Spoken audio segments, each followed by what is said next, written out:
de los procesos, situaciones diferentes, ¿no? Situaciones diferentes, pero que el día de hoy lo vamos a abarcar uno a uno con el apoyo de ustedes y también con su participación. Nuevamente agradezco a la Academia Legalis por la invitación y también los felicito a todos ustedes por estar presentes de manera puntual en esta primera sesión que tenemos el día de hoy. Tenemos 2 horas para poder realizar todo este temario del curso. Vamos a tener que abarcar, pues, rápidamente, ¿no? En qué consiste cada uno de ellos y también darles puntualmente cuáles son esas estrategias para poder plantear eh, cualquier materia de las 6 que se encuentran acá en el temario del curso para poder acudir al órgano jurisdiccional. Les agradezco a su participación a todos ustedes y les doy la cordial bienvenida. Buenas noches, me dice Ivonne Pineda, Víctor Vélez, Ángelo Terrones, Zambrano, Miriam Cati, Hernán Rolando, Carla, Eduardo, Joan y a todos los conectados y a todos los que nos estamos saludando vía chat, ¿sí? Somos, a ver, vamos a ver cuántos participantes, somos 176 participantes y se siguen uniendo más. Entonces, eso denota pues el interés y también la preocupación de ustedes en aprender cada uno de estos cursos académicos que van a servir pues para el día a día de los estudiantes de derecho, de los participantes, o de repente también si tuvieran pues algún conocido o de ustedes mismos de cada una de estas materias, ¿sí? Vamos a seguir con las diapositivas, por favor. Quisiera que me confirmen antes de ello si el audio está bien, me escuchan correctamente, me pueden oír. Quisiera que me confirmen, por favor.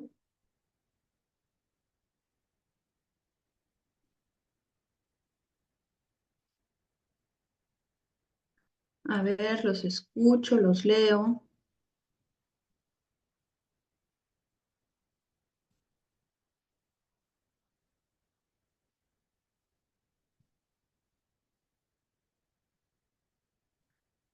Muy bien, ese sí se escucha, todo bien, se escucha perfecto, doctora. Muchas gracias, muchas gracias. Muy bien, muchas gracias. Ah, bueno, no está permitido hablar. Muy bien, vamos a seguir, por favor, con las diapositivas. Sigamos, el primer tema del día de hoy es uniones matrimoniales y no matrimoniales, ¿no? Tan importante tema, ¿no? En las uniones matrimoniales y no matrimoniales. Vamos a ver cada uno de los conceptos, ¿no? Que entendemos. Si bien es cierto, pues el matrimonio y las uniones estables son las que representan estas instituciones claves donde permiten constituir una familia. Pero si nosotros vamos a ver su estructura normativa, muchas veces no se ajusta pues a los cambios sucedidos en estas relaciones personales, sociales y económicas de este mundo moderno. Pero sí hay que dejar en claro que es misión del Estado proteger a la familia como una sociedad natural, como una institución fundamental de la nación. Y es así que indica pues la Constitución, los tratados. Entonces es necesario actualizarnos y de alguna forma también redimensionar estos esquemas que norman pues a las entidades familiares con esa finalidad de poder corregir y hacer frente a todas las situaciones ante las cuales la familia y sus integrantes sobre todo se tornan vulnerables. Entonces, como principio constitucional tenemos que promover el matrimonio y proteger esa unión estable. Más allá, pues, de todos estos principios, hay un estudio teórico, serio y veraz que parte, pues, de nuestra realidad para poder encontrar en una esencia esta satisfacción de las necesidades humanas. Si podemos encontrar estas respuestas efectivas a favor del matrimonio y consagrar estas uniones estables, son entes definitivamente familiares, protegidos por la ley, tomando en consideración pues estas premisas, ¿no? El hombre por excelencia es un ser conyugal. Entonces, este fundamento, ¿en qué radica? En el hecho de que como ser social, el hombre no solo tiende pues a unirse en comunidades parentales, sino también con otro individuo, con otro ser humano de un sexo opuesto, de manera específica, ¿no? Que ahora ya sabemos diferentes, pues, orientaciones sexuales que se pueden dar, ¿no? Pero de manera general, pues, con el sexo opuesto, con este objetivo de qué? De desarrollarse y de complementar su crecimiento espiritual. En estos ambos casos, el derecho es que reconoce dichas uniones, en primer lugar con la familia, en comunidad y en segundo lugar con el matrimonio. Y esta es la razón de esta relación, se podría decir, antagónica, ¿no? De matrimonio-divorcio, que fue producida, pues, y promovida por un derecho natural, donde indica que nada puede desintegrar a la familia. Entonces se ha sostenido desde hace una época atrás ya que el matrimonio constituye, pues y hasta ahora está vigente, ¿no? Esa concepción que constituye la base fundamental del derecho de familia, donde es la fuente más importante de la familia legal y es también una principal creadora de estas relaciones jurídicos familiares. Entonces, eso es lo que debemos tener presente para efectos de poder tener en claro que nuestra Constitución definitivamente va a promover y va a proteger a la familia y a las uniones estables. Cuando hablamos de la naturaleza jurídica, podemos remontarnos cuál es, ¿no? El origen del matrimonio. Tenemos diferentes conceptos, ¿no? Diferentes conceptos como uno de ellos, acá lo encontramos en la diapositiva, la teoría contractualista. ¿Qué es lo que nos dice esta teoría? Que el matrimonio es un contrato. Contrato quiere decir prestaciones recíprocas. Tanto el varón como la mujer, pues, se indican sus condiciones, sus premisas, sus objetivos.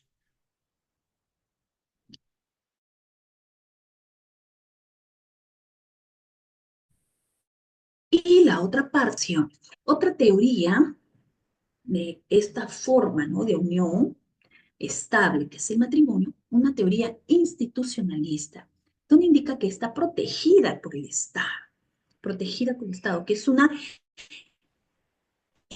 institución por la cual esa teoría institucionalista nos señala que la creación del matrimonio es de la Constitución, del Estado. La teoría ecléctica es la que señala que no solamente vamos a tener pues esa voluntad de querer unirse libremente con el sexo opuesto, sino además también es una institución que el Estado protege porque forma parte de la sociedad y del derecho. La posición conciliadora, que es a dónde se inclina, ¿no?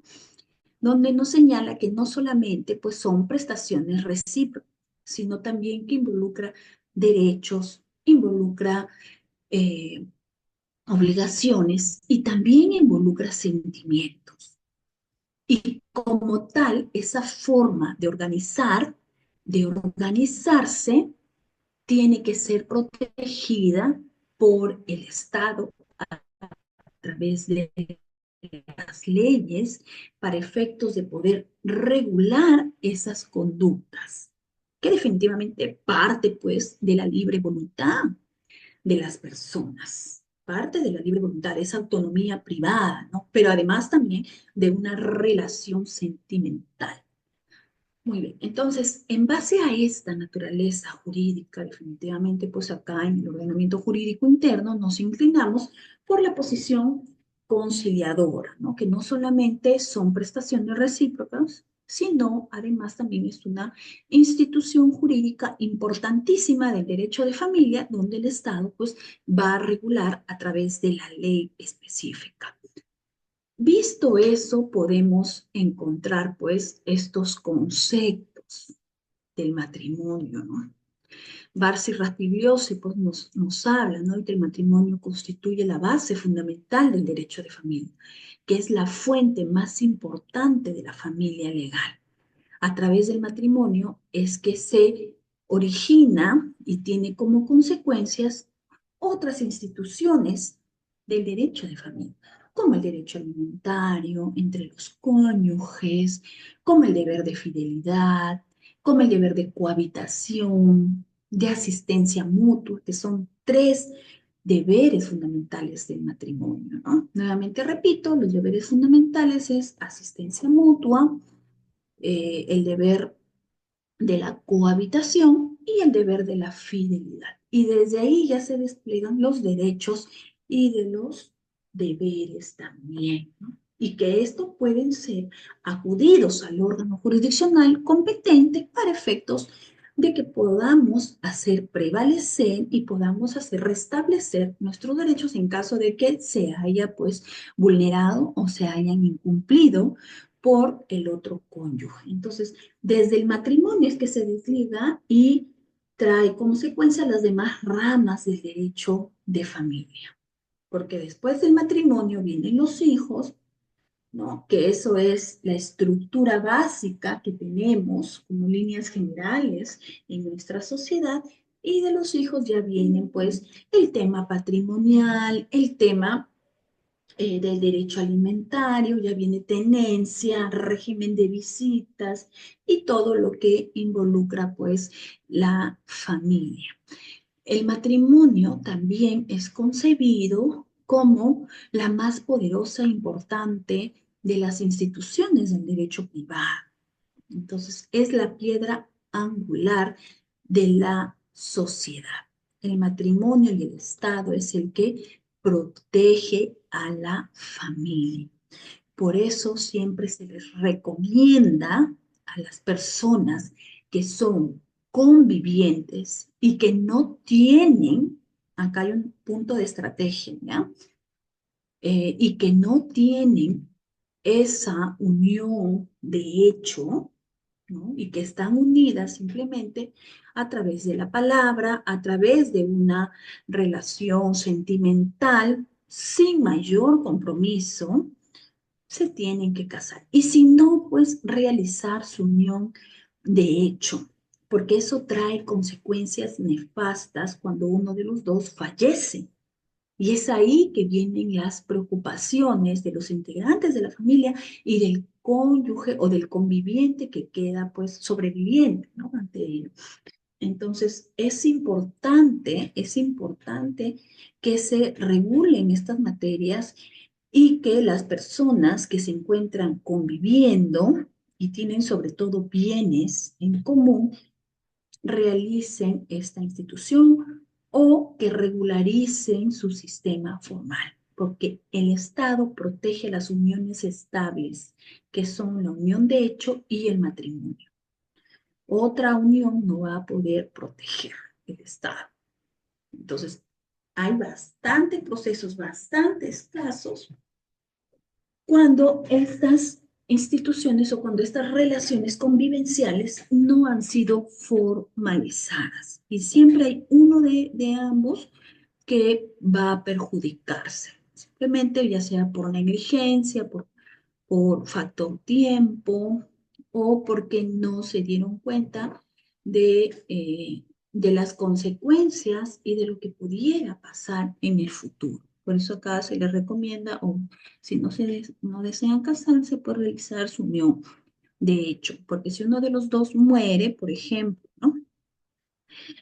Muere María, Pedro se queda solo, pero ¿no? Pero nunca realizó ni la unión de hecho, ni siquiera a ver el anterior, por favor, porque todavía no hemos terminado. ¿Ya? Ni siquiera realizó la unión de hecho, ni tampoco se casaron. Entonces, eh, muere uno de ellos para que realice la sucesión intestada. Es un proceso de qué? Es un proceso rápido, no contencioso ante el juez del juzgado de paz letrado. Y si él, Pedro, no cuenta con ningún título que acredite ser cónyuge o tener esa unión de hecho, pues los hijos de María, ya sea del primer matrimonio, del segundo matrimonio, de los que tuviera en común, son los que van a agilizar dicho trámite sin tener en cuenta al padre, porque no podrá ser declarado, ¿no? No podrá ser declarado heredero porque no tiene la titularidad para que pueda hacerlo. Entonces es importante que realice. Y mientras que Pedro realiza el trámite a nivel judicial del reconocimiento de la unión de hecho de 20 años que he tenido, ese trámite y ese proceso es un proceso contencioso que dura entre 3 a 4 años en los mejores de los casos. Mientras tanto, ya los bienes ya desaparecieron. Después de ese proceso de unión de hecho, va a tener que nuevamente ya no pedir la sucesión intestada, sino petición de herencia, que también es un proceso largo. Por eso, para evitar todos estos tipos de situaciones que pudiera verse afectado uno de los convivientes, es mejor regularizar su situación jurídica, más aún si hay bienes en común o si hay pensiones posibles que pudieran ser eh, beneficiados o pudieran ser pues mm, dejados, ¿no? En herencia. Eso sí, porque el tema económico, el tema patrimonial es el más largo proceso que existe, ¿no? Y que se ve día a día. Bueno, dicho esto, los caracteres de la institución del matrimonio tienen mucho que ver con la naturaleza jurídica. Por un lado, es un acto jurídico, también es una institución, ¿no? Un acto jurídico porque forma parte de la voluntad de ambas partes, ¿no? De ambos sujetos en querer unir sus vidas, su proyecto de vida, ¿no? Y hacer una comunidad. Es una institución jurídica porque forma parte del derecho de familia, la cual está protegida por el Estado. Es una unión heterosexual. Bueno, acá en el Perú es lo que se acepta, ¿no? La unión heterosexual entre varón y mujer. No se acepta, pues, la unión homosexual. Es perdurable, eso se entiende, porque para casarse los trámites son rápidos, pero para divorciarse, pues es un poco más largo, ¿no? Sobre todo cuando uno de ellos no se encuentra, pues, de acuerdo. Legalidad y forma, sí, es una de característica, porque no solamente basta con la aceptación o también con la voluntad, sino también que debe de realizarse ciertos requisitos, ¿no? Ciertos requisitos, tiene que ser, en primer lugar, las partes libre de impedimento matrimonial y además de eso, pues cumplir con un procedimiento previo que la ley de la materia lo regula. Comunidad de vida, sí, porque no solamente la persona que se casa ya va a realizar de manera individual su vida, sino que va a entregar al otro su proyecto de vida y ambos van a formar una comunidad. Y monogámica, ¿por qué? Monogámica, ¿por qué? Porque no se acepta, pues, estar casado con dos o tres personas o tener convivencias entre varias personas.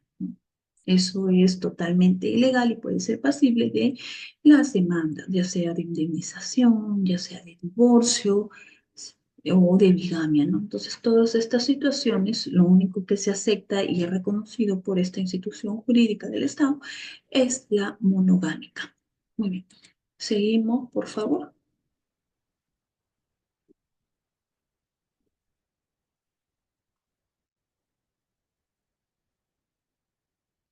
¿Cuál es la finalidad? del matrimonio, ¿no? ¿Cuál es la finalidad? La finalidad del matrimonio se da pues en tres elementos, ¿no? Que se encuentra ahí, que es la descendencia, la fidelidad y ese vínculo o ese vehículo, ¿no? De santificación. Bueno, modernamente pues vemos, ¿no? Que se ha delimitado la fidelidad, asistencia mutua y la cohabitación. Son los deberes del matrimonio. Entonces, a través de la historia, la pareja pues escribe un libro de vida y deja su legado a su descendencia. Entonces, la sociedad conyugal permite a los cónyuges enfrentar el porvenir.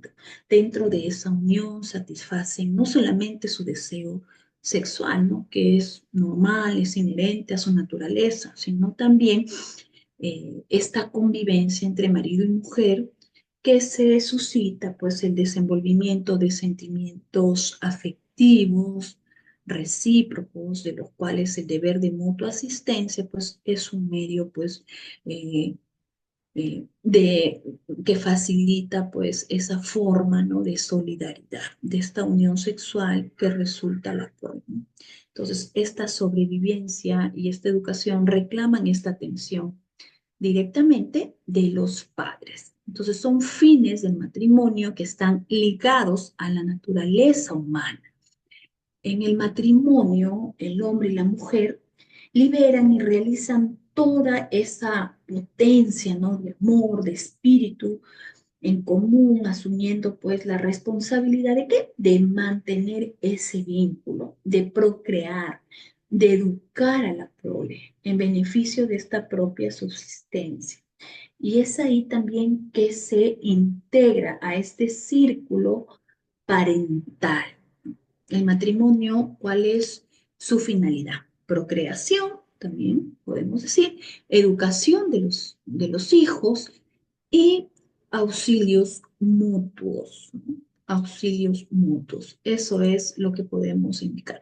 Y la importancia eh, social es una de las entidades familiares más importantes de la sociedad. ¿Por qué? Porque tiene una larga tradición y exclusividad. Eso debemos de tener presente, ¿no? Es una importancia social porque tiene años, es perdurable. Van a pasar 1000 años y va a seguir el matrimonio vigente, ¿no? Claro, modernamente ya sabemos, ¿no? Que en otros países pues tienen otro sistema de vida, otro sistema de ver también el matrimonio, pero por lo menos en nuestro ordenamiento jurídico pues está promovido, está protegido por el Estado y que mm, todos los años tenemos altos índices, no tan solo de divorcio, sino también de matrimonio, ¿no? Es la unión y es la institución jurídica del derecho de familia más importante que se ha dado a lo largo de la historia, ¿no? Entonces, eso debemos de tener presente. Es por eso que de ahí se derivan, pues, otras consecuencias jurídicas. Se derivan derechos, deberes, obligaciones, facultades, y eso genera esta relación matrimonial. ¿Cuáles son los elementos? Los elementos es que tiene que haber una diversidad de sexo, ¿no? Sí, hombre y mujer. El consentimiento, ambas partes desean unirse, ¿no? De manera libre, de manera voluntaria. La actitud nupcial, porque tiene que cumplir pues esta finalidad de que tengo que tener mayores de edad, ¿no? Salvo que en algunos casos, ¿no? El padre dé también su consentimiento cuando son menores de edad. La observancia de la forma prescrita con intervención de la autoridad competente. O sea, el matrimonio no puede ser celebrado con cualquier autoridad, sino con autoridad competente para su celebración. Y además también de cumplir ciertos requisitos y procedimientos para efectos de que dicho matrimonio sea válido. ¿Correcto? Entonces eso tenemos. Las clases, ¿no? De acuerdo por la autoridad, pues definitivamente tiene que haber una autoridad competente. Por las circunstancias va a depender mucho de cuáles son las contraprestaciones, ¿no? De cada ser, de cada pareja, para que puedan unir su vida juntos, ¿no? Y sus efectos, pues el matrimonio trae efectos, porque trae derechos, facultades, trae también obligaciones entre los cónyuges, ¿correcto? Muy bien, sigamos, por favor. Ya, antes de pasar a las instituciones afines del matrimonio, voy a leer a ver si en los chats si hay algún comentario, alguna pregunta. Si hay una medida de protección a la mujer, ¿cómo puede ver a sus hijos? Si hay una medida de protección. A ver, hay que tener en cuenta que las medidas de protección, si es que las mujeres tienen medidas de protección y están casados, pues las medidas de protección son de manera exclusiva para ella. No tienen nada que ver en involucrarse a los hijos, porque pueden seguir cumpliendo su régimen de visitas o si es que tuvieran tenencia compartida, tienen que seguir cumpliendo. Las medidas de protección son personalísimas. Por lo tanto, salvo que se incluyan, pues, y que se haya afectado a los niños y que se incluya la medida de protección a sus hijos. Pero si no se incluyen y esas medidas de protección solamente son de relación de pareja, no tiene nada que ver los hijos ahí. Si hay medida, régimen de visitas, bueno, se va a tener que cumplir. ¿Existe alguna causal donde se impedirá que el juez otorgue el divorcio al cónyuge varón, pese a que éste abandonó el hogar y fue infiel con la esposa?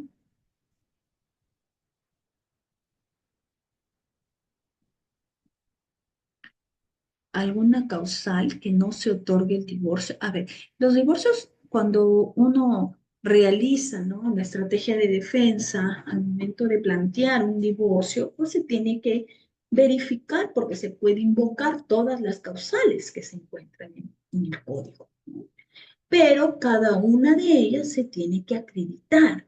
Entonces, como cualquier proceso, el juez va a tener que realizar la actividad probatoria, va a tener que corroborar los fundamentos del demandante, ¿sí? Generan certeza al juez. Si no le generan certeza, la demanda va a tener que ser declarada infundada, porque no va a guardar relación con los hechos descritos en la demanda y con los medios probatorios aportados. Entonces, cualquier situación de invocar las causales para efectos de poder divorciarse, tienen que estar respaldadas en los medios probatorios y generar certeza. Si no, bajo el artículo 200 del Código Procesal Civil va a ser declarado infundado definitivamente, ¿no? O sea, no hay ninguna causal que el juez de manera arbitraria pueda colocar para efectos de no otorgar el divorcio. No, el juez es el que recoge el pedido, la demanda que plantean ante su juzgado. Y si está corroborado las causales, pues va a ser declarado fundado. Si no lo prueba los hechos que sustentan la demanda, va a tener que ser infundado. Muy bien. Ellen Wacky me dice, doctora, buenas noches. Si el hijo es nacido del matrimonio, se presume que es hijo matrimonial, pese a no estar firmado por su padre por presunción. Cuando éste fallece, el niño no reconocido puede solicitar de herencia. Claro que sí puede solicitar de herencia. Cuando un hijo matrimonial no es reconocido, basta que vayan a la RENIEC para que, adjuntando el acta de matrimonio durante el nacimiento del niño, para efectos de que lo coloquen como padre y decir que son casados, que no necesita la firma ni el reconocimiento del padre. No necesita porque son hijos dentro del matrimonio y evidentemente como tal puede heredar. ¿Qué pasa si en una unión de hecho no formalizada muere uno de los cónyuges? Eso es lo que les venía comentando hace un momento. Cuando muere uno de los cónyuges, pues lo que tiene que hacer el otro es solicitar el reconocimiento de la unión de hecho. Tiene que solicitar el reconocimiento de la unión de hecho. Pero es un proceso muy largo, es un proceso, como les venía diciendo, que dura entre 3 y 4 años en el mejor de los casos. Es un proceso de conocimiento, para que recién ahí pueda accionar y pueda acudir al órgano jurisdiccional para efectos de que se le sean reconocidos eh, los derechos como heredero. De lo contrario, pues no va a tener dicho título, ¿sí? Muy bien, a ver si se me ha entendido, por favor, si me puedan indicar así con una manito para saber si las respuestas que les estoy brindando pues es llegada hacia ustedes de manera correcta, de manera idónea. ¿Ve? Muy bien, me ponen corazoncito, una manito arriba. Muy bien, muchas gracias. Ya. ¿Qué derechos pierde el que hace retiro voluntario del hogar? No hay ningún derecho que se pierda, ¿no? Más bien, el que hace retiro voluntario del hogar está fijando la fecha cierta del retiro para que más adelante, si es que está casado, pueda indicar divorcio por causal de separación de hecho, ya que vengo separado hace 3, 4 años, conforme, ¿no? La denuncia o el acta de retiro del hogar que realicé en tal fecha. Entonces, retiro voluntario, donde está constatado a nivel policial, ¿no? Se va a poder corroborar como fecha cierta para un trámite futuro, para decir que no se abandone el hogar, sino que es un retiro. No hay una consecuencia diferente. ¿Y quién administra la vivienda si se retiró del hogar? Pues la que quede en la vivienda, ¿no? Ese es el que tiene que administrar la vivienda o administrar el hogar, ¿no? Eso debemos de tener presente. Ahora me dice, doctora, buenas noches. Si un cónyuge está preso por el delito TIC, la cónyuge desea el divorcio como causal, puede ser el delito, o por el tiempo de separación y la notificación sería en la cárcel, donde cumple la condena. Claro que sí, ¿no? Hay, cuando es una causal de divorcio, no el hecho de haber sido sentenciado, sido condenado, y además de la separación, ¿no? Que es evidente. Muy bien. La madre es agresiva, golpea al padre y la niña además no cumple con sus deberes de madre ni concubina. A ver, bueno, para eso ya es otras instituciones, ¿no? Del derecho. Si es agresiva y realiza actos de violencia, pues se tiene que denunciar a la autoridad competente, sería en el juzgado de familia de la subespecialidad de violencia estos hechos para efectos de que puedan ser otorgados medidas de protección y además de eso, en el ámbito penal, seguir el proceso penal por violencia, ¿no? Y no cumple con sus deberes de madre concubina, bueno, si no cumple con sus deberes de madre, pues también hay un proceso judicial, ¿no?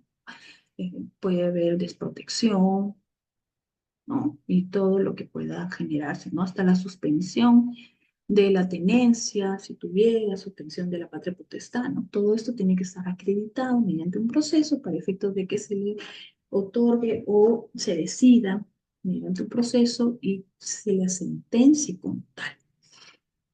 Muy bien, vamos a seguir, por favor, para poder tener en cuenta, ¿no? Estas situaciones. Muy bien, acá hay diferentes formas, ¿no? Estas instituciones afines del matrimonio, ¿no? La unión estable, la que ya conocemos, la unión civil, de igual forma, ¿no? Que no está protegida por este Estado, ¿no?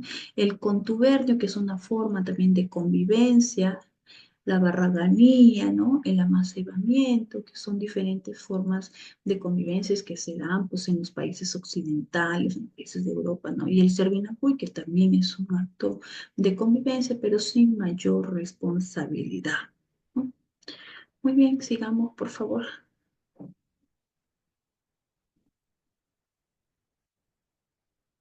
A ver, sigamos. No, anterior, por favor, anterior.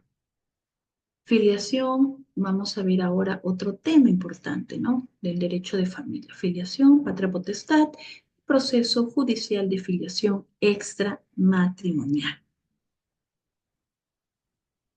Vamos a pasar, ya no vamos a hablar de matrimonio, ya hemos terminado con las uniones estables, sus clases, sus efectos, características, naturaleza jurídica y además también la importancia social, ¿correcto? Ahora vamos a pasar con el proceso judicial de filiación.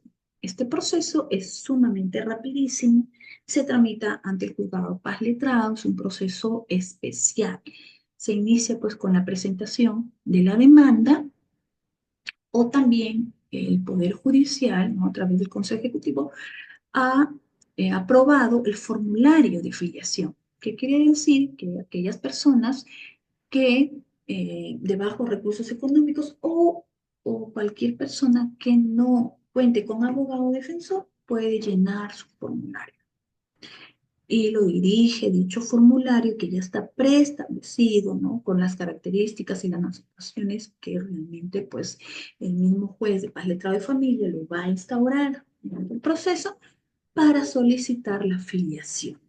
Y además de eso, de la filiación, se puede acumular una pretensión importantísima como el alimentos. Filiación y alimentos, eso se puede incorporar.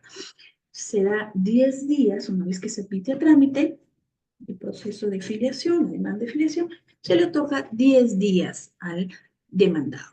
10 días para que se pueda oponer, para que se pueda o allanar, ¿no? Al proceso. Si pasa 10 días y no se allana o no se opone, no dice nada, ¿qué es lo que hace el juzgado? El juzgado emite una resolución declarándolo padre, declarándolo padre, declarando fundada la demanda de filiación judicial y ordena que se realicen unas nuevas partes ante una nueva acta de nacimiento. Inmediatamente convoca audiencia para que vea solamente en la audiencia el tema del derecho alimentario, ¿correcto? Pero, ¿qué sucede si el demandado se opone? Para que se pueda oponer, el demandado tiene que cumplir con adjuntar por lo menos el contrato del 50% de la prueba biológica de ADN ante eh, ante cualquier laboratorio. No solamente se va a oponer diciendo yo no soy el padre, señor juez. No, yo me opongo, no soy el padre, pero estoy adjuntando el contrato del pago del 50% para la prueba biológica de ADN. ¿Qué es lo que hace el juzgado? Fija fecha y hora para la toma de muestra, donde ahí, en esa diligencia, pues asiste la persona encargada de sacar los análisis de sangre, se encuentra el juez, las partes también, saca los análisis de sangre y se retira, ¿no? Debidamente lacrado ante la presencia del juez. Tomado eso, fijan fecha para la audiencia pública, donde ahí se va a abrir el sobre que va a enviar el especialista, el encargado, ¿no? De haber realizado la prueba o el administrador de dicho laboratorio para que verifique si realmente es el padre. Con ese informe que envía, ya sea Violín, cualquier otro centro, ¿no? De laboratorio que puedan realizar estas pruebas biológicas de ADN, el juez va a leer en presencia de las partes si es que es el padre o no es el padre. Si no es el padre, se archiva el caso, se declara infundada la demanda de filiación y por lo tanto ya no carecería de objeto, pues, eh, resolver el tema alimentario, ¿no? Pero si es el padre, el juez va a tener que fijar los alimentos y emitir sentencia en ese extremo, no tan solo la declaración de filiación extramatrimonial, sino también el tema del derecho alimentario, ¿correcto? En uno solo lo puede hacer o por separado, no hay ningún problema. Muy bien, sigamos, por favor.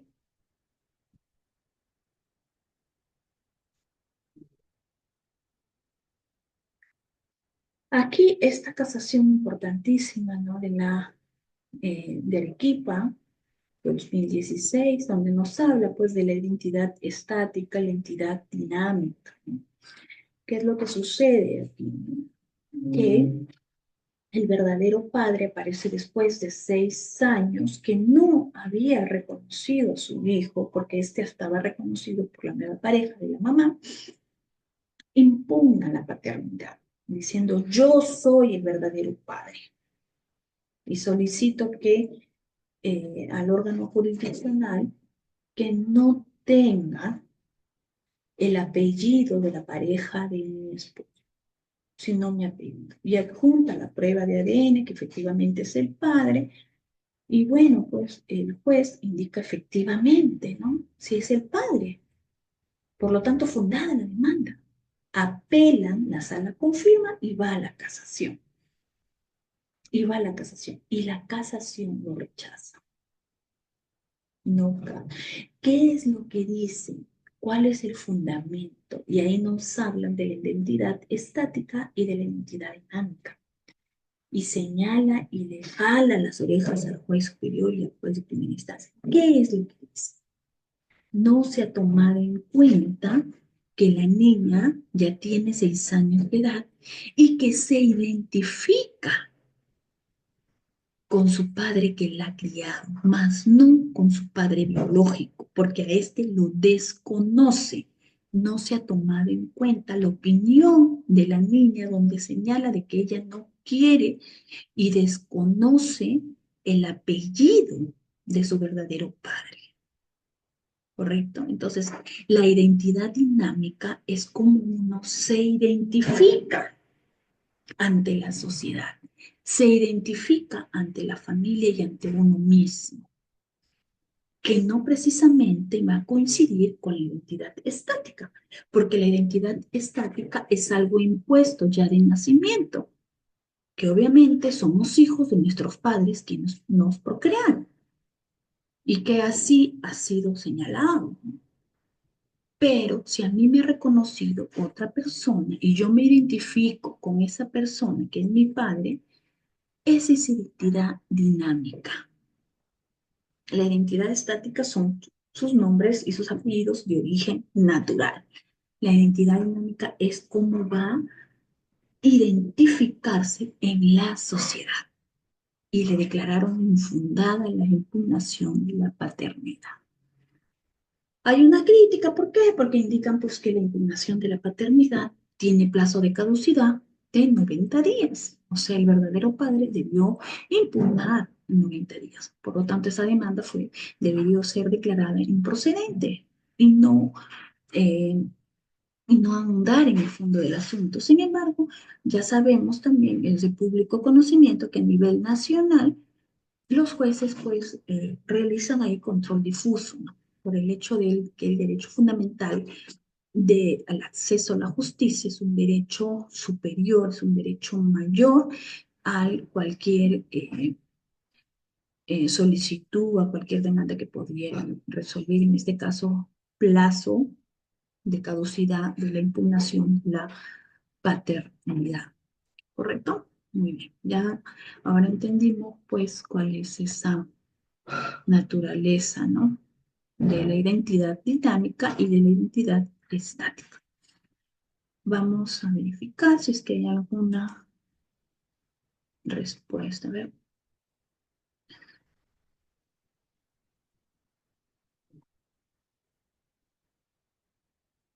Ah, ya. Al declararse infundada la demanda que procede en contra de la demandante. Bueno, podemos nosotros solicitar, pues, ¿no? el, una indemnización. Una indemnización, definitivamente, ¿no? Porque ha habido un perjuicio para el demandado, pero ante un proceso postjudicial de indemnización. Eso podría proceder, además de que pague los costos y las costas que ha generado, ¿no? Todo este proceso judicial, ¿no? De filiación. Se puede demandar la impugnación de paternidad toda vez que el padre presume, a ver qué me dice, que no es su hija, tomando en cuenta que este no la reconoció ante la RANIEC, pero aceptó ser el padre cuando la madre lo demandó por alimentos. A ver, la impugnación de la paternidad, esa demanda es para los que se consideran verdaderos padres. no para los que no se consideran, porque en todo caso, él, eh, porque en todo caso, ¿no? El que no se considera padre no puede impugnar su paternidad, no podría impugnar su paternidad. Lo que podría hacer es cuando se le demanda alimentos, podría solicitar la extinción, adjuntando la extinción del derecho alimentario, adjuntando la prueba de ADN, diciendo que no es su hijo y no tiene ninguna obligación de pasar alimentos, pero de quitarle su apellido, no, porque los apellidos forman parte del derecho del nombre, donde son derechos fundamentales que el Estado va a proteger a los menores de edad, sobre todo. No se le puede quitar el apellido a ningún niño, salvo que el mismo verdadero padre solicite la impugnación de la paternidad. No se le puede dejar sin apellido al niño una vez reconocido, ¿correcto? A ver, esto de acá, ¿se me entendió? Por favor, quisiera que me digan, porque muchas veces es confuso.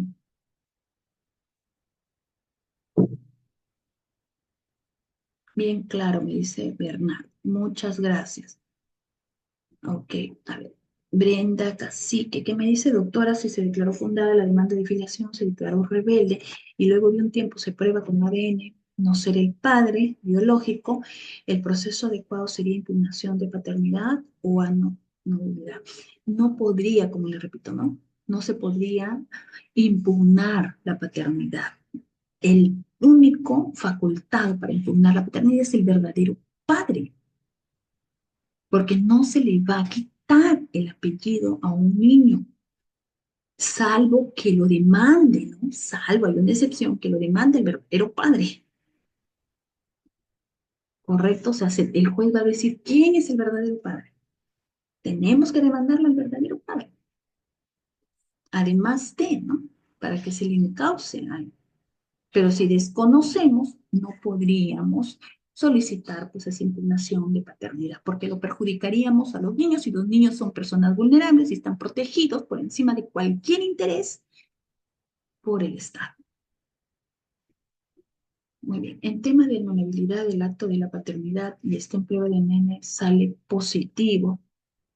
Bueno, ya hemos conversado sobre eso, ¿no? Se puede demandar la impugnación de paternidad debido a que el supuesto padre biológico quiere reconocer a su hija de 15 años, quien está a su vez reconoce a su padre biológico y está de acuerdo. Perfecto, ahí no hay ningún problema. El verdadero padre puede solicitar la impugnación de la paternidad. Si su hija ha sido reconocida por otra persona, y además también su hija pues va a indicar de que sí quiere ser reconocido por su padre, o sea, no habría ningún problema porque ahí ya la opinión de los niños, de los adolescentes ya son tomados en cuenta también, son tomados en cuenta.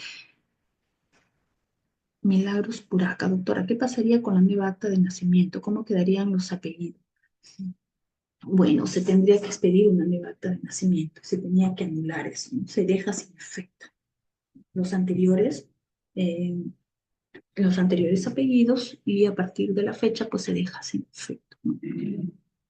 En el mismo acta de nacimiento. Doctora, sobre lo último que dijo, siempre que demuestre que no es el padre, no se quitará el apellido, pero sí le negará el derecho de alimentos, sí.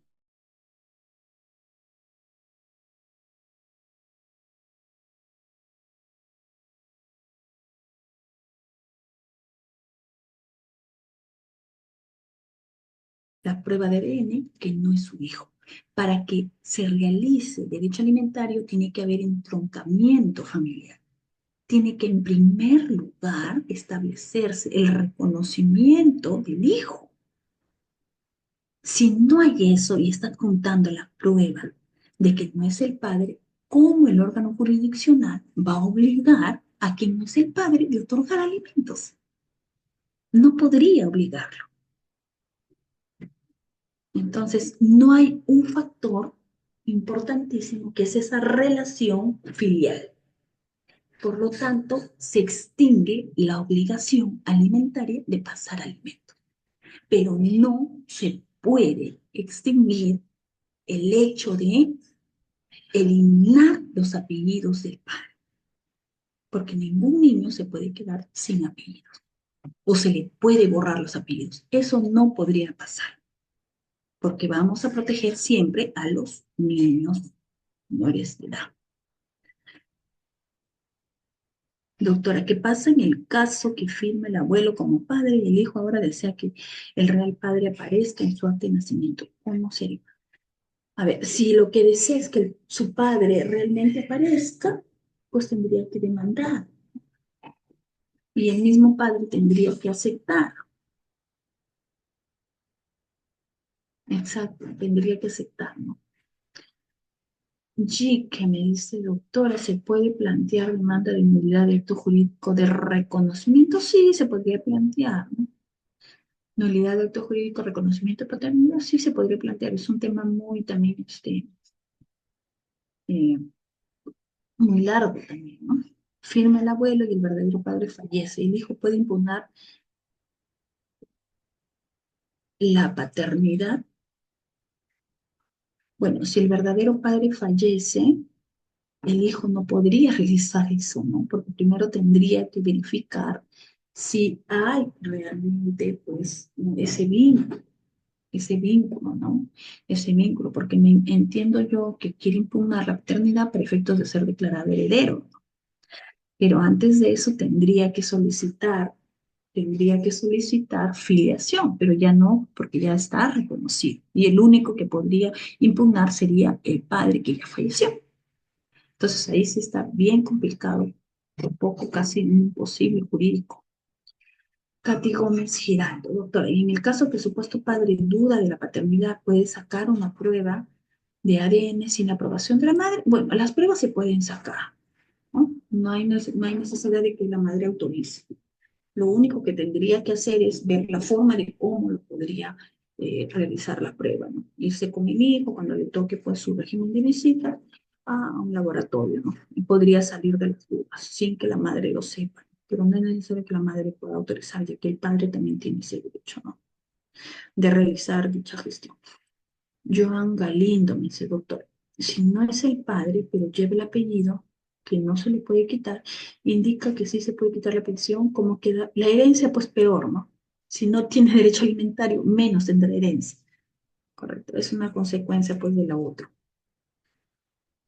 Muy bien, hasta ahí. Vamos a seguir, ¿sí? Vamos a seguir porque son bastantes temas que el día de hoy debemos de tocar.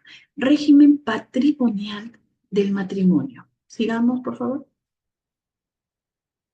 ¿Cuáles son los efectos y la finalidad? El régimen patrimonial del matrimonio tendrá efectos respecto a todos aquellos que se vinculen con él, generando protección y garantía en las relaciones económicas. Correcto, o sea, todos, no tan solo los efectos van a ser entre los cónyuges, sino entre todos los que habitan y tienen esa relación jurídica, pues sentimental, pública, filial, ese vínculo consanguíneo, ese vínculo de familia. Finalidad, ¿cuál es la finalidad del régimen patrimonial? Es formar un conjunto de derechos y obligaciones fijando la naturaleza de los bienes que existen en el matrimonio. Pues debemos de entender que esta institución jurídica del matrimonio no solamente involucra pues, sentimientos y derechos, obligaciones, sino el aspecto material importantísimo que es el patrimonio, que es el patrimonio y es el que menos se toca y es el que más problemas trae. ¿Por qué? Porque no hay una buena administración ni una buena organización y a veces no se dejan las cosas claras. Entonces hay que entender de que el matrimonio es una comunidad de bienes, de derechos, que son regulados por el Estado, pero que ambas progenitores o que ambas pares pues están en la obligación de aportar y de unir su patrimonio en beneficio de su prole, en beneficio de ellos mismos. ¿Correcto? Esa es la diferencia. Sigamos, por favor.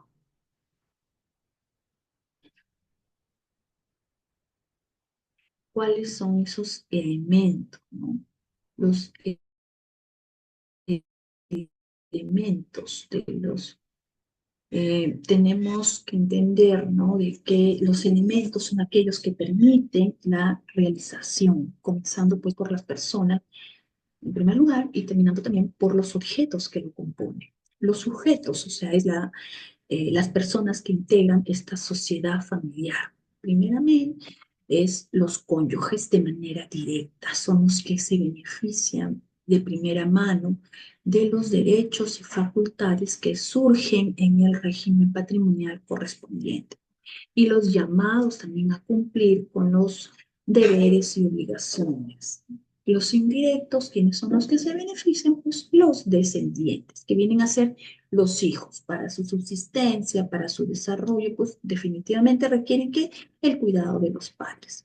Y estos, si mantienen una relación familiar como cónyuges o convivientes, son sus bienes de familia, pues aquellos que permitirán brindar este sustento. Y los terceros, que también son de manera indirecta, tienen relación con el régimen de bienes. Al verse afectado, pues, ya sea sus intereses por estas alteraciones o cambios que en él se produzcan. Esto es en cuanto a los sujetos. Eso es un primer elemento, ¿no? Obviamente repasando, tenemos los directos, que son los cónyuges, y los indirectos son los hijos y los terceros. El objeto, ¿qué es el objeto? Son los bienes en general, los presentes y los futuros, que están conformados por los bienes activos y los pasivos, activos y deudas, ¿no? Bienes, ya sea de manera activa, ¿no? Los bienes muebles, inmuebles, y las deudas, que son los pasivos y las obligaciones. Representan esta patrimonialidad. Entonces, si nosotros vemos el artículo 299 del Código Civil, establece que el régimen patrimonial comprende tanto los bienes que los cónyuges tenían antes de entrar al matrimonio en vigor, y además también los bienes que son adquiridos por cualquier título durante su vigencia. Este artículo, pues, ¿qué es lo que se está refiriendo? Al régimen económico familiar en general. Por ello, no existe ninguna contradicción, porque en el artículo 302, inciso 1, ¿qué es lo que significa? Régimen de sociedad de gananciales, ¿no? Por lo tanto, en general, pues los regímenes de sociedad y gananciales también hay bienes propios y también hay bienes sociales. Eso también debemos de tener en cuenta. Los bienes propios son los que directamente eh, tienen como titularidad a uno de los cónyuges, y los bienes sociales son a ambos, ¿no? De manera mancomunada. Bienes en compropiedad también, ¿no? Y además también el menaje ordinario del hogar conyugal, ¿correcto? Sigamos, por favor. Contenido y ámbitos, ¿no? El régimen patrimonial o el régimen de bienes en el matrimonio comprende estas relaciones económicas derivadas de la vida en común de los cónyuges, excluyendo todas aquellas derivadas de la sucesión. Toda vez que al haberse disuelto el matrimonio no existe relación conyugal en medio. El régimen económico tiene dos ámbitos, si hablamos directamente del matrimonio. El personal, que regula intereses económicos entre sí, y de estos también con los terceros, con el patrimonio conyugal, cuando uno pues realiza alguna transferencia, donación o también pues algún crédito. Estas relaciones extrañas o concomitantes no forman parte del régimen matrimonial. Entre estos cónyuges, para poder entender lo que es de manera personal, intraconyugal, que es satisfacer los requerimientos esenciales de la familia, consagrándose pues una seguridad jurídica bipartita. Respecto de los terceros, extraconyugal regula el equilibrio entre los cónyuges, ¿no? Y también aquellos pues que establecieron relaciones económicas, consagrando pues una seguridad tripartita. Eso es en dos ámbitos. En primer lugar, patrimonial, personal, y el otro que es personal. El patrimonial, que es compuesto ¿por qué? Por los objetos. los bienes que conforman esta masa conyugal y que habilitan directamente a la realización de la familia. El ámbito, pues, incluye, pues, puede ser un pacto antenupcial, la herencia de la comunidad de bienes, el usufructo también de la separación de bienes, alimentos, carga, tutela, deudas, consejo de familia, derecho real de habitación. Todo lo que tiene que ver la patrimonialidad es lo que le da esta característica de los regímenes matrimoniales. ¿Y cuál es su razón de ser? ¿No? ¿Cuál es su razón de ser? Es ello, ¿no? Es lo que va a caracterizar el régimen matrimonial. Bueno, si bien es cierto, ¿no? En la mayoría de los códigos civiles lo tratan a los regímenes de bienes dentro del libro de contratos. Si nos vamos a Colombia, a España, a Puerto Rico, a Uruguay, ¿no? Aunque lo normal, y como se viene viendo acá también en nuestro ordenamiento jurídico, tiene que estar dentro del libro de familia. Entonces, tenemos dos contenidos del régimen económico matrimonial. Típico, que representa pues la fijación del régimen económico del matrimonio, y atípico, cualquier otra disposición, ya sea por razón de matrimonio que no tenga por objeto pues esta determinación del régimen económico del matrimonio. Puede ser patrimonial, puede ser extrapatrimonial, donaciones, anticipo legítimo, actos de liberalidad, alimentos, reconocimiento de un hijo, ¿no? Esos son los contenidos. ¿Correcto? Vamos a seguir, por favor.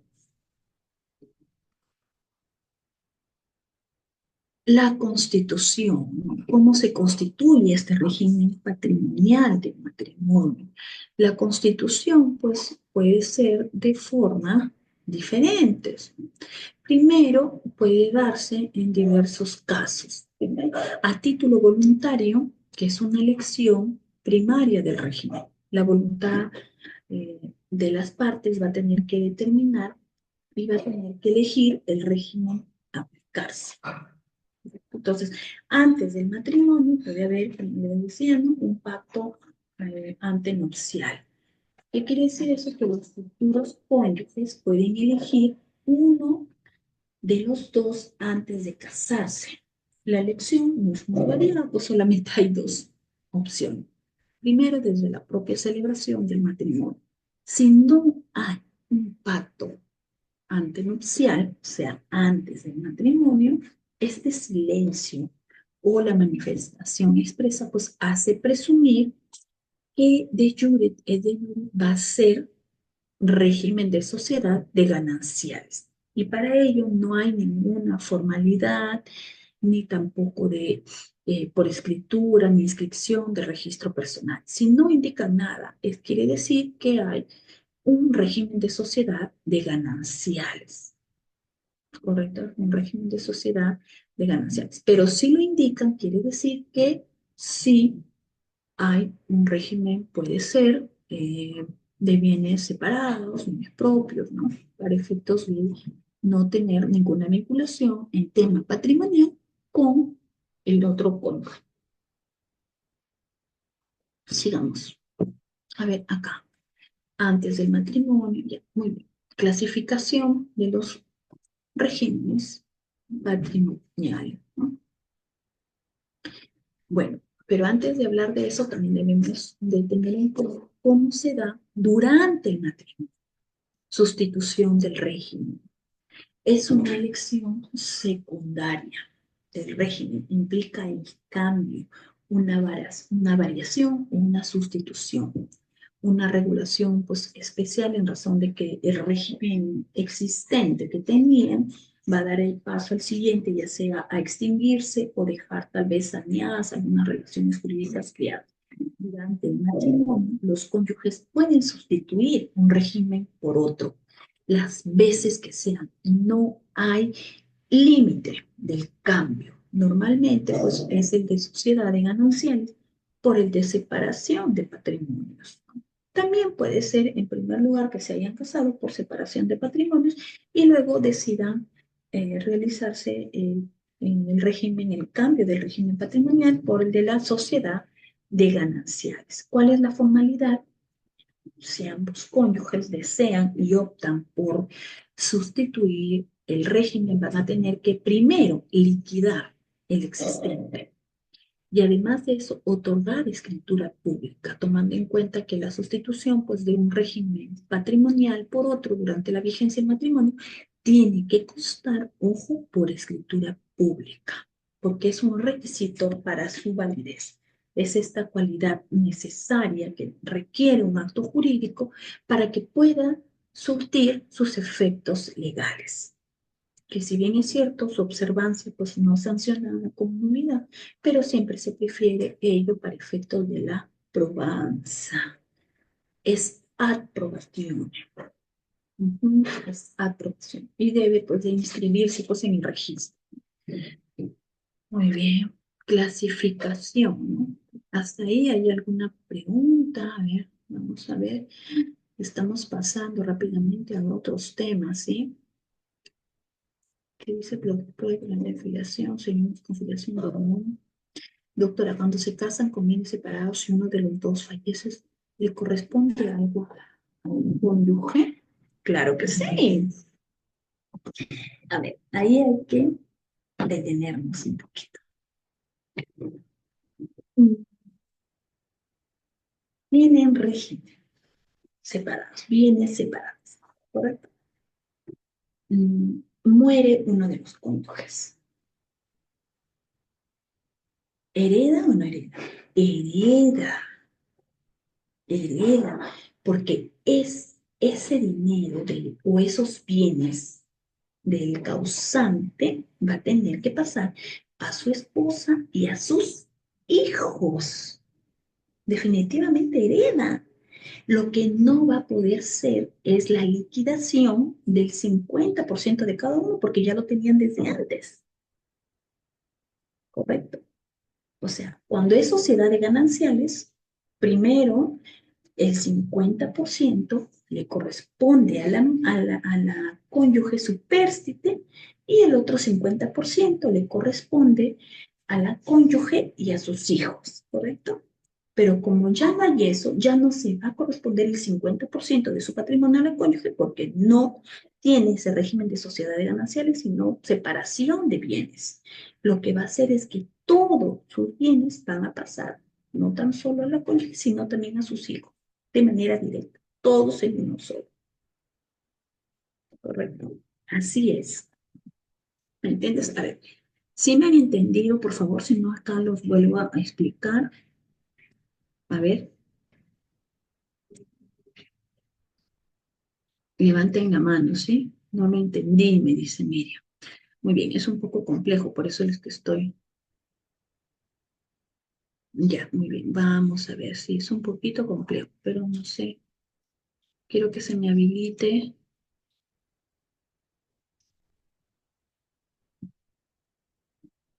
la pizarra para poder explicarlos.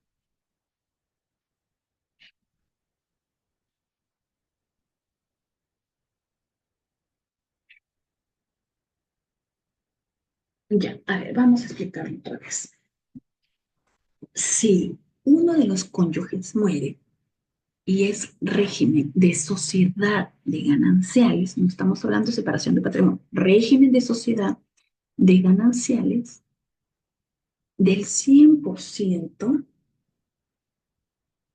de lo que corresponde al cónyuge fallecido, pasa 50% a la madre, a la cónyuge, a la otra cónyuge, y el otro 50% a la cónyuge y a los hijos.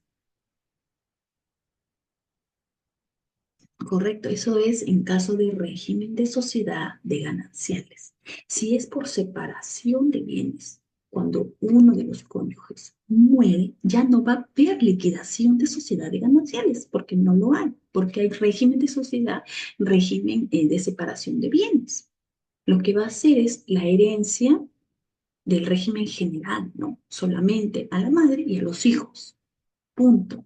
Eso es.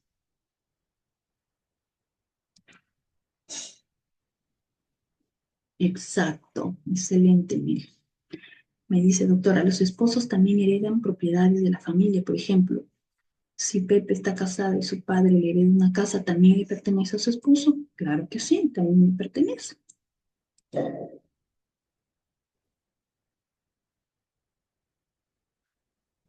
Si uno de los cónyuges hereda de su familia y en caso fallezca el cónyuge sobreviviente, hereda lo que el cónyuge fallecido heredó de su familia. Excelente, ¿no? O sea, los actos de donación forman parte de bienes propios, pero si este cónyuge muere, obviamente va a tener que ser repartido entre sus herederos y los herederos forman parte de su relación familiar de manera en orden de prelación, que es el cónyuge y los hijos, ¿correcto?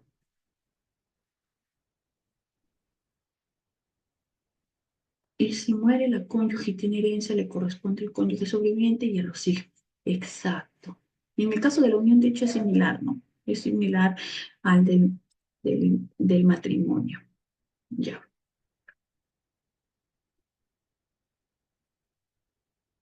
Clasificación de los regímenes patrimoniales. De los regímenes patrimoniales. En el derecho comparado se presentan numerosas modalidades. Ello se debe, pues, principalmente de la forma como se gobiernan estas relaciones económicas del grupo familiar, dependiendo, pues, de la idiosincrasia, dependiendo de las costumbres, de la cultura, de las tradiciones de los pueblos, así también como del concepto que cada uno tiene acerca de la vida, del matrimonio. Entonces, recientemente los estados tienen a esta forma de poder replantear estos regímenes económicos del matrimonio, atendiendo también al desarrollo económico del país. Es una característica importante para poder también organizarse este régimen patrimonial. De todas las variedades de los regímenes patrimoniales, tenemos aquellos que van pues desde lo que imponen a los matrimonios un régimen económico predeterminado hasta aquellos que los dejan en la absoluta libertad de poder, pues, pactar capitulaciones matrimoniales, regulando un régimen patrimonial supletorio, ¿no? Para el caso de los matrimonios donde hubieran pactado antes de casarse. Entonces, en vista de ello, pues tenemos diferentes, ¿no?, regímenes. Por su vigencia tenemos el régimen de absorción de la unidad de bienes, donde cada uno, ya sea los cónyuges, tienen esa propiedad de sus bienes de forma separada. El marido es el que administra y disfruta de dichos bienes, aquellos que están reservados, pues, a la propiedad de la mujer. Por su contenido tenemos el régimen de comunidad, que es un patrimonio en común, llámese mancomunado, lo que pertenece a ambos cónyuges, y dos patrimonios privativos, o sea, lo que pertenece a cada uno de los cónyuges, también llamado, pues, de las sociedades gananciales o de asociación conyugal. Dentro de esta clasificación se encuentran los bienes que se encuentran presentes y también los futuros, y también los bienes adquiridos a título oneroso o los adquiridos a título gratuito. Un régimen típico de esta clase, pues, es de la sociedad de gananciales, en donde la mujer no pierde su derecho al patrimonio, sino que conjuntamente con el marido son propietarios de los bienes sociales.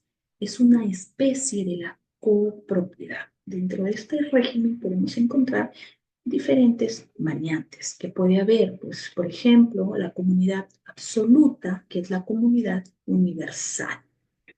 También puede haber, pues, diferentes, ¿no? La comunidad parcial, que hay bienes comunes llamados sociales, y también hay bienes propios dentro del matrimonio de cada uno de los cónyuges. Este régimen de comunidad relativa de muebles, ya sean gananciales, aportaciones y de bienes futuros, se restringe, pues, los bienes muebles sin tener en consideración su origen ni su ganancia, ¿no? Se distinguen de los bienes también propios de cada cónyuge, como los inmuebles, donde eran propietarios antes del matrimonio, o los que adquieren luego por herencia, ya sea legado o donación, y de los bienes comunes y gananciales. Es decir, los bienes muebles de cada esposo lleva al matrimonio y en general todas estas adquisiciones, pues que la ley lo reputa del cónyuge que adquiere dicho bien. Régimen de gananciales, se trata pues del régimen de la comunidad, compuesta solo por lo ganado, ¿no? Por los cónyuges luego del matrimonio. Después del matrimonio, todo lo que involucra a los cónyuges son parte de ambos.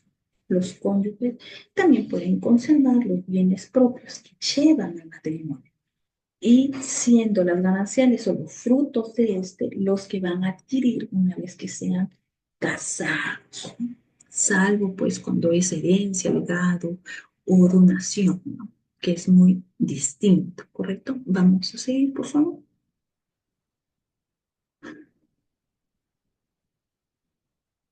Doctora, mi conviviente falleció hace 35 años. ¿Puede ser mi demanda? Sí, podría ser, no hay ningún problema. Ahí lo que tendría que verificar es sobre todo el tema probatorio, ¿no? El tema probatorio. Doctor, ¿en qué momento se elige el tipo de régimen? Eso ya le hemos explicado, puede ser antes del matrimonio, un acuerdo, ¿no? Ya.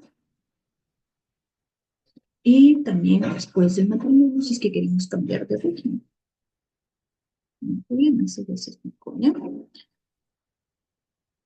Pero si es que desean por régimen de la sociedad de gananciales, no es necesario elegir, simplemente ante la ausencia de cualquier elección, se entiende tácitamente que se van por el régimen que es de sociedad de gananciales. Entonces, si desean separación de patrimonio, cuando celebran, antes de celebrar, deberían de elegir, ¿no? Si es por separación de patrimonio.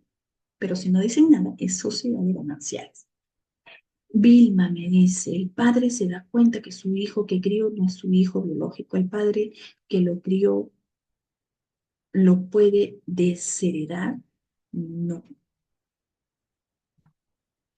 A ver, estimado Alberto, según el administrador, ¿no? Y el moderador me indica que vamos a tener 15 minutos para preguntas, ¿sí? Entonces, en 15 minutos se les va a dar el pase para que ustedes puedan levantar la mano y se les puede escuchar, ¿sí? Pero vamos terminando estos temas porque el tiempo nos va avanzando y no se detiene. Si se declara la unión de hecho de un causante, no puede elegir si es separación de gananciales, cómo se determina. Y si es separación de gananciales, no, ahí no habría ningún problema, ¿no? Ahí no habría ningún problema porque solamente la unión de hechos se entiende de que todo lo que se encuentra cada uno es de cada uno, salvo la herencia nada más, ¿no? Al momento de fallecer uno de ellos, pues habiendo unión de hechos, se entiende de que el otro hereda, ¿correcto?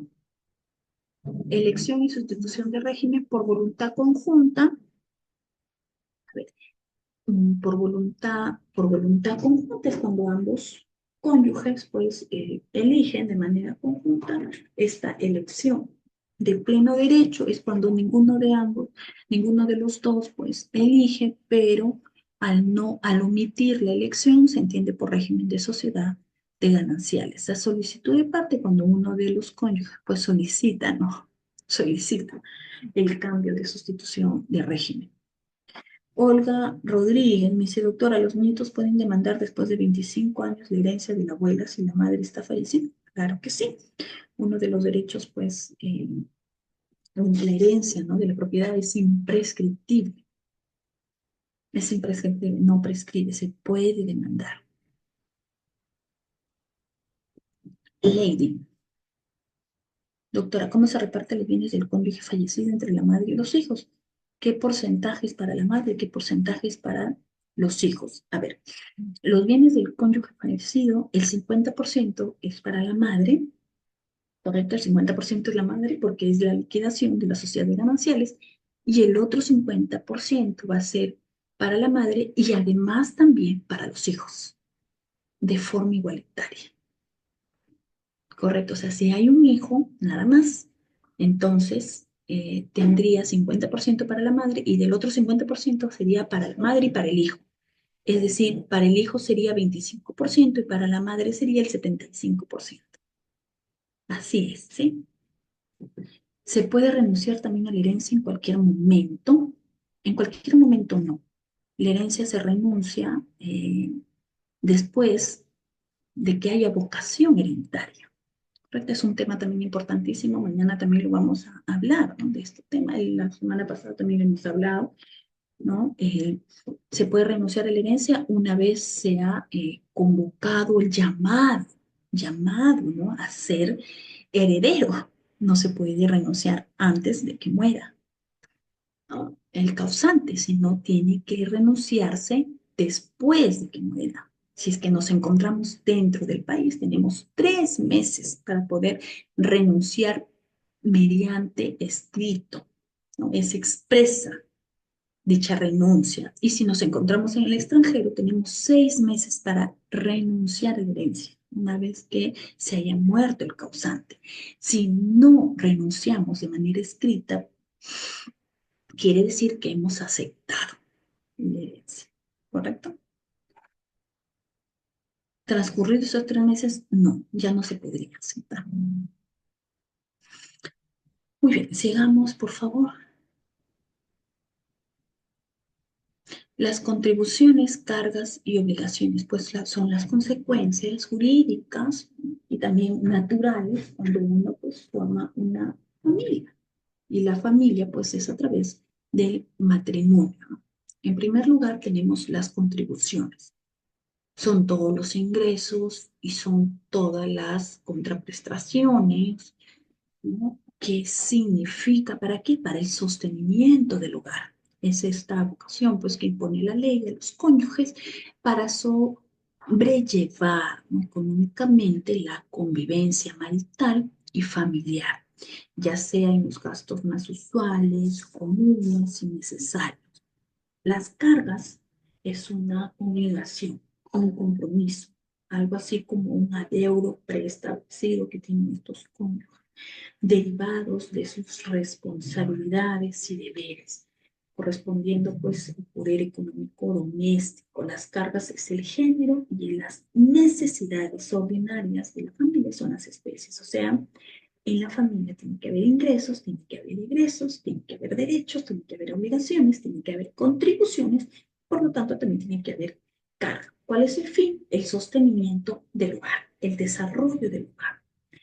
Las obligaciones en las relaciones de familia, encontramos obligaciones patrimoniales, extrapatrimoniales, que involucran la administración y la disposición conyugal.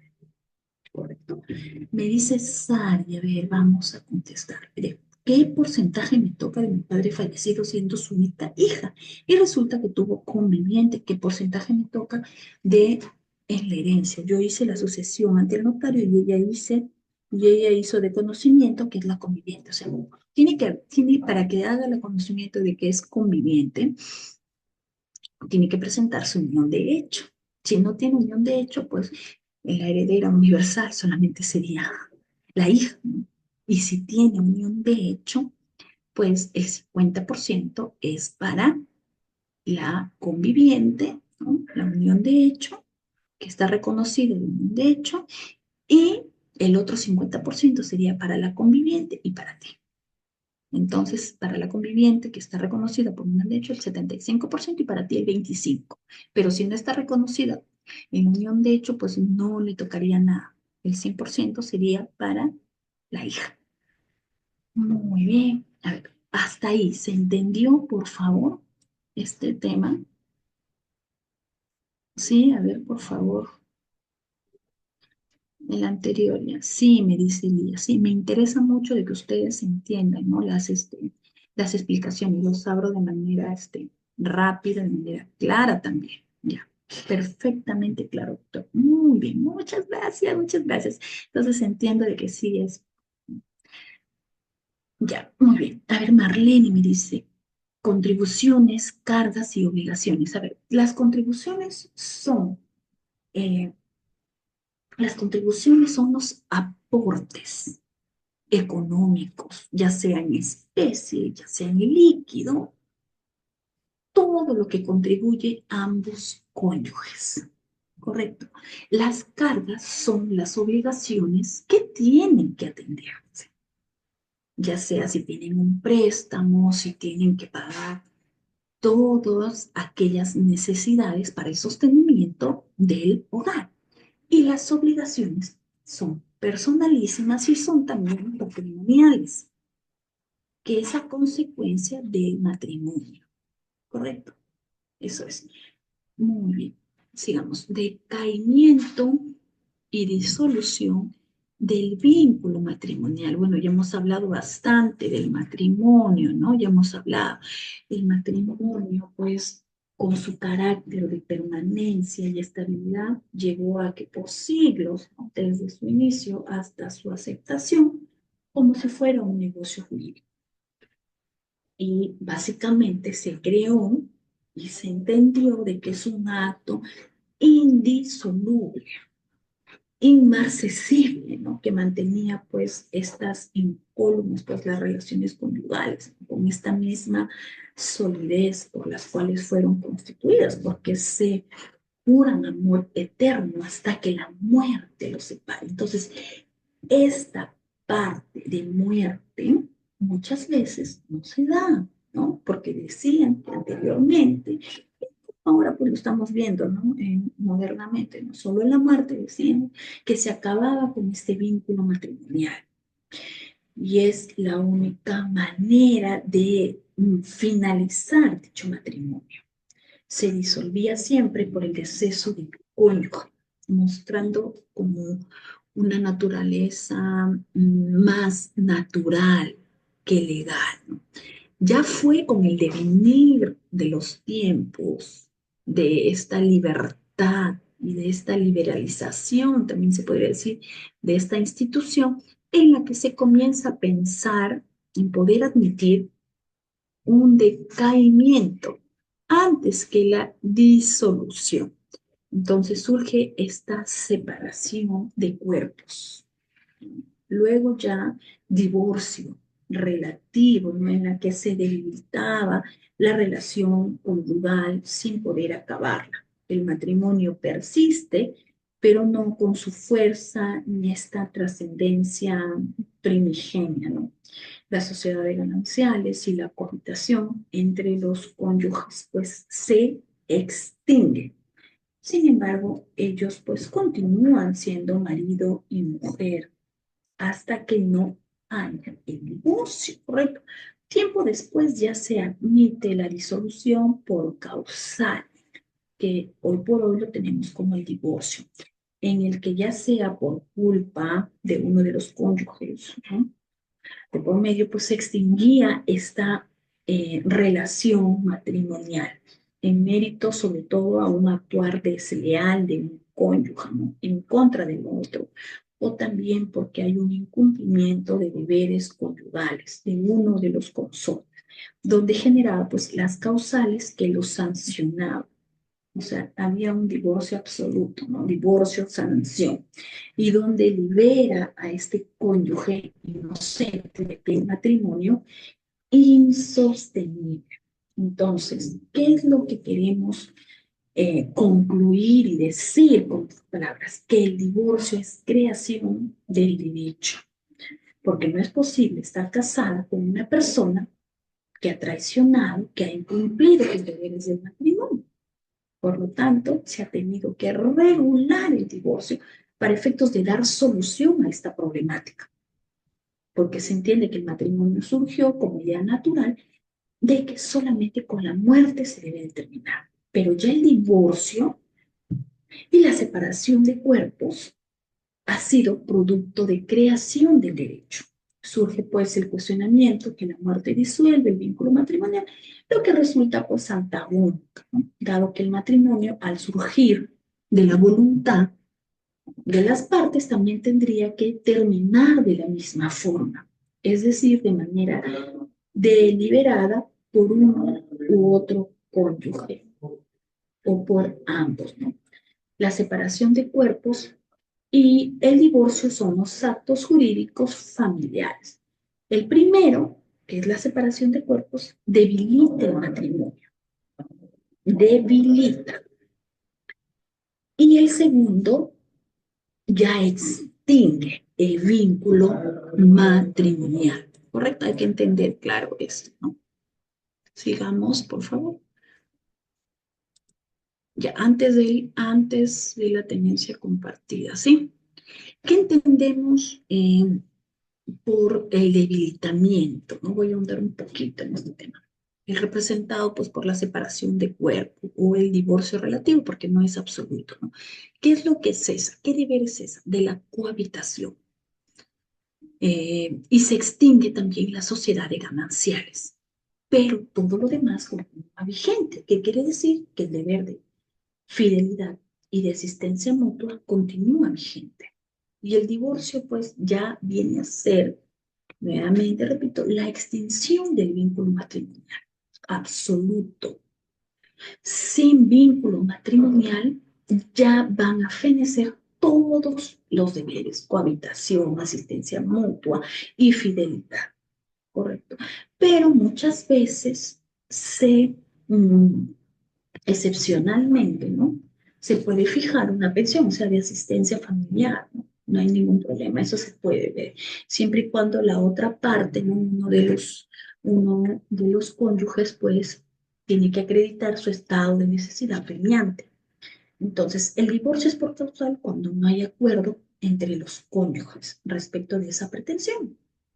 Porque cuando hay acuerdo, hay mutuo disenso, consenso, los cónyuges pueden pasar por una separación convencional para luego pues solicitar el divorcio ulterior. Pero si no hay acuerdo, pues tienen que acudir al órgano jurisdiccional invocando las causales de divorcio. Bueno, eh, también hay proyectos, ¿no? De ley, también de tesis que he visto, ¿no? Que basta con que una persona desee divorciarse para que pueda finiquitar y no acudir al órgano jurisdiccional. Muy bien, pero bueno, todavía aún no se ha regulado en nuestro ordenamiento jurídico, ¿correcto? Invalidez del matrimonio. El vínculo matrimonial se extingue en virtud también de la invalidez matrimonial. ¿Qué significa invalidez? Se produce pues por la celebración del acto nupcial a pesar pues de adolecer algún impedimento. Entonces, si bien es cierto, se han casado, pero hay algún requisito, hay algún impedimento que lo vuelve inválido el matrimonio. Entonces no cuenta el matrimonio con los requisitos o con las condiciones que puede imponer para que esto sea un reconocimiento jurídico. Y se puede solicitar, ¿no?, ante el órgano jurisdiccional la invalidez. Por ejemplo, si es que son casados por una autoridad que no son competentes, que no es competente, ¿no? Muy bien. Que son bastantes temas, estimados, ¿no? Muy bien, tenencia compartida. A ver, anterior, por favor. Anterior.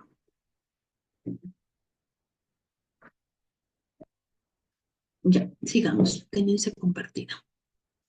La definición y análisis de la tenencia del niño. Acá tenemos, pues, a un solo clic, ustedes pueden ya en sus casas, ¿no?, tener mayor alcance respecto a la tenencia compartida. Pero tenemos que tener en cuenta, ¿no?, que ya, hoy por hoy, ¿no?, ya se cambió de la tenencia exclusiva a la tenencia compartida, ¿no? Que ya se cambió ese cliché que tenían los jueces que desde antes del cambio de la modificatoria, ¿no? Sí o sí, los jueces en primer lugar preferían la tenencia exclusiva. Y bueno, ¿no?, de manera excepcional la tenencia compartida. Pero ahora ya no es así. Los jueces estamos obligados, en la medida de lo posible, de ser el caso, de invocar la tenencia compartida y de manera excepcional la tenencia exclusiva. Entonces, la tenencia es un atributo principal de la patria potestad, que significa tener consigo a sus hijos. Bueno, y algunos dicen que la tenencia es como si tuviéramos un objeto que no debería de colocarse en dicho término, pero finalmente lo que podemos entender por tenencia compartida es tener con nosotros a los hijos, criarlos, verlos, velar por todo, ¿no? Por eso es que es esa posesión, entre comillas, ¿no? De poder velar directamente por el desarrollo de los hijos. Y uno de los requisitos para que puedan tener los demás derechos y obligaciones que se le viven es vivir con los hijos. Eso significa la tenencia. Y es un atributo, nuevamente repito, exclusivo de la patria potestad, que solamente le corresponde a los progenitores. Bueno, ahí tenemos la ley que les decía, ¿no? Que se había modificado, la ley 31.590, cuando los padres están separados. De hecho, la tenencia de los niños, niñas y adolescentes es asumida por ambos, ¿me entiendes? Salvo que no sea posible o resulte perjudicial para el niño, niña, adolescente, pero también los padres de común acuerdo y tomando en cuenta el parecer del niño, niño adolescente, determinarán esta forma de la tenencia compartida. De ser el caso, se va a formalizar como una conciliación extrajudicial. Cuando ya no hay acuerdo, recién van a acudir al órgano jurisdiccional. Siempre el órgano jurisdiccional va a estar como última ratio en el tema de los derechos de familia, porque quién es mejor que los padres, los progenitores y los miembros, ¿no?, de la familia para que puedan solucionar sus propios problemas, sus propios conflictos familiares que suceden, pues, ¿no? Día a día. De no existir acuerdo, el juez, pues, va a tener que otorgar como primera opción, como les decía, ¿no? La tenencia compartida, dictando estas medidas necesarias para que pueda ser cumplida, ¿no? Porque puede ser de manera paulatina también, ¿no? Pudiendo también excepcionalmente, o sea, ya se cambió. Ahora la excepción es la tenencia exclusiva y siempre va a salvaguardar, pues, los derechos y el interés superior del niño, niña o adolescente. Muy bien, sigamos, por favor. Variación de la tenencia. Hay que enfocarnos rapidito en este tema que es muy importante. ¿Cuándo uno de los progenitores puede solicitar la variación de la tenencia? Cuando la tenencia compartida o exclusiva determinada por conciliación extrajudicial o sentencia firme puede ser variada con una nueva conciliación, por una nueva también resolución ante el mismo juzgado, y para la variación de la tenencia tomar en cuenta la conducta del padre o de la madre que estuviera al cuidado del niño, niña o adolescente, ¿no? Por ejemplo, ¿cuáles son esas causales para poder solicitar variación de la tenencia? Dañar o destruir la imagen que el hijo tiene del otro padre, ya sea en forma continua, permanente o sistemática. No permitir de manera injustificada la relación entre los hijos y el otro padre. No respetar los acuerdos judiciales o conciliaciones extrajudiciales sobre el régimen de visitas a los niños, niñas y adolescentes. En caso de que uno de los progenitores esté imposibilitado, ¿no?, de tener contacto físico con el menor, el juez tiene que disponer de forma provisional hasta que culmine el proceso de tenencia estas utilizaciones de medios digitales, por ejemplo, videollamada, para que pueda, o llamadas telefónicas, ¿no?, para que pueda mantener ese vínculo parental, para que no perjudique el interés superior del niño.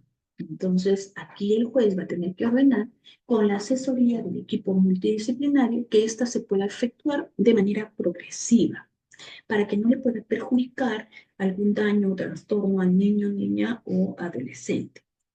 Y al final, ¿qué nos dice? Solo cuando las circunstancias ameriten, ya sea el peligro, ¿no?, a la integridad del niño, el juez va a tener que realizar dicha decisión de manera inmediata, ¿no? Cuando hay sobre todo procesos de violencia, de violación sexuales, ¿no?, y los demás derivados, ¿no?, a ello la integridad física, la integridad sexual, la integridad emocional. Definitivamente la variación de la tenencia tiene que ser de inmediato.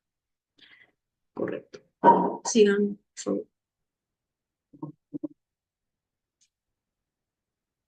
Petición de tenencia. el padre o la madre que desee determinar la forma de la tenencia compartida o exclusiva de manera judicial, va a tener que interponer su demanda acompañando documentos que lo identifique, la partida de nacimiento y las pruebas. Siempre es ello, ¿no? Dentro del proceso se puede solicitar medida cautelar de tenencia compartida o tenencia exclusiva, que viene a ser la tenencia provisional, ¿no? Como medida cautelar. Muy bien, sigamos, por favor.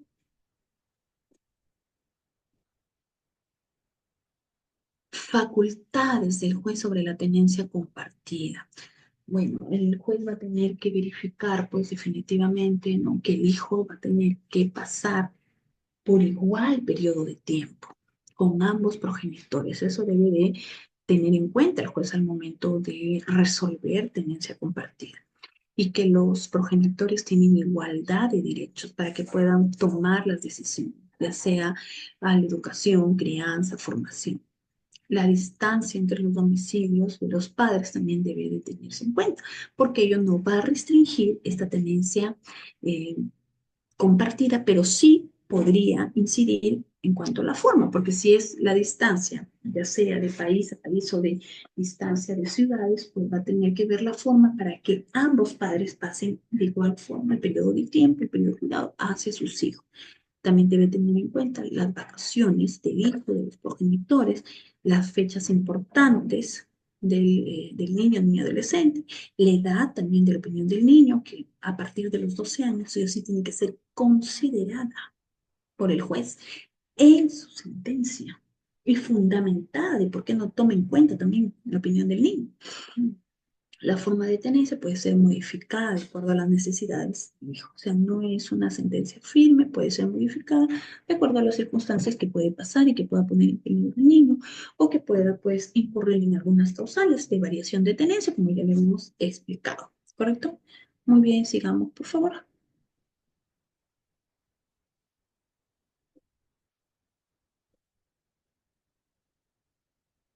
Proceso judicial de alimentos. Uy, Dios mío, vamos a tener rapidito que ver. Los aspectos, eso ya hemos hablado, ¿no? En muchos, vamos a entrarnos directamente para poder, porque ya el tiempo se nos está terminando. Para poner en cuenta, ¿no? El derecho alimentario, en primer lugar, debemos entender el interés superior del niño, que como norma de procedimiento, principio de interés, y principio y también su línea rector, todos los operadores jurídicos estamos obligados a preferir los derechos de los niños y los intereses de los niños y adolescentes ante cualquier interés particular.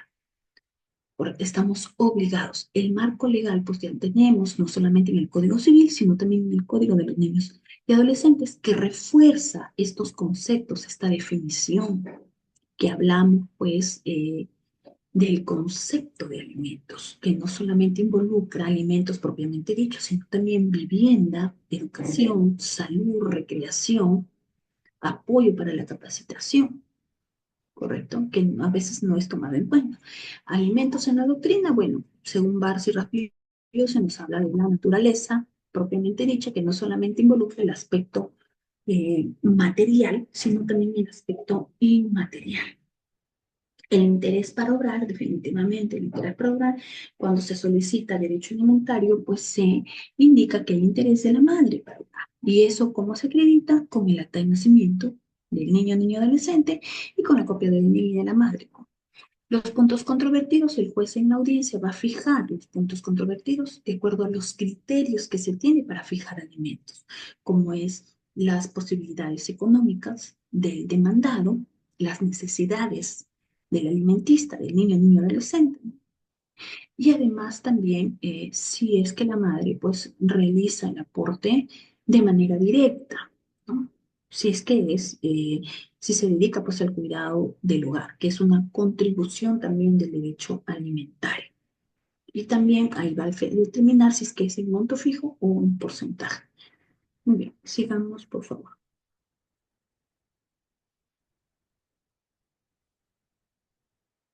Criterios, ya les decía, bueno, se ha modificado, ¿no? Antes teníamos pues Código Civil en el año 2024 se modificó con esta ley, ¿no?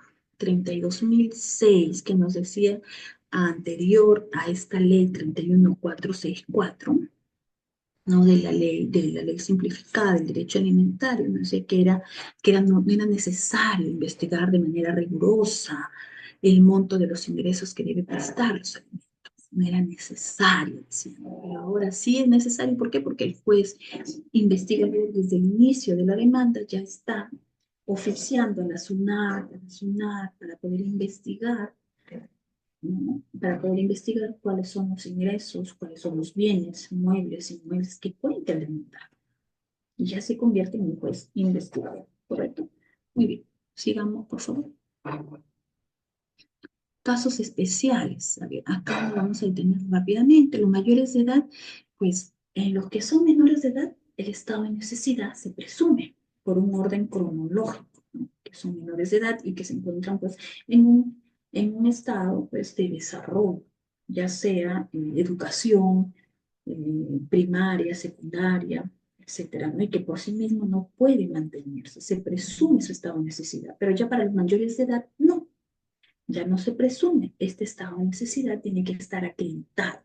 Y para ello, pues, el Estado ha previsto dos posibilidades. Uno, que se encuentre incapacitado de poder solventarse por sí mismo sus necesidades por una incapacidad física, mental, ya sea permanente o temporal, y el otro, pues, seguir estudios superiores con éxito. Los hijos extramatrimoniales, al igual que los hijos matrimoniales, pues gozan de los mismos derechos, en igualdad en cuanto a los derechos alimentarios. Ascendientes y descendientes, definitivamente, pues también forman parte pues del derecho alimentario. Los ascendientes, ¿no? Pero hay un orden de prelación. Entre los cónyuges, como le decía, uno de los deberes del matrimonio es la asistencia mutua. Y por tanto, si el cónyuge solicita pensión de alimentos, tiene que acreditar también su estado de necesidad. En padres menores de edad, también, ¿no? El padre puede ser demandado, ¿no? Porque ya tendría aptitud para que pueda, no solamente reconocer al hijo, sino también solventar en cuanto económicamente, pues, a todo lo que involucra el derecho alimentario del menor. Y si éste no cuenta con medios económicos suficientes para poder atender las necesidades de su hijo, pues también pueden ser emplazados sus padres, sus progenitores. Alimentista indigno. El alimentista indigno no tiene opción para heredar. No tiene opción para heredar ni tampoco tiene opción para poder solicitar alimentos, salvo lo estrictamente necesario para su subsistencia. Muy bien, sigamos, por favor.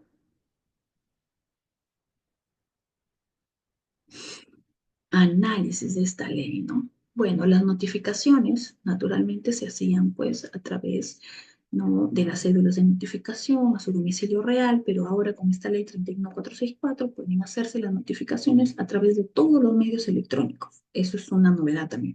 Juez investigador, como ya les había indicado, ¿no? El juez investigador al inicio de la demanda oficia a todas las entidades, empleador, SUNAT, SUNAR, RENIEC, todo para que pueda conocer de manera exacta los ingresos, la capacidad económica del demandado.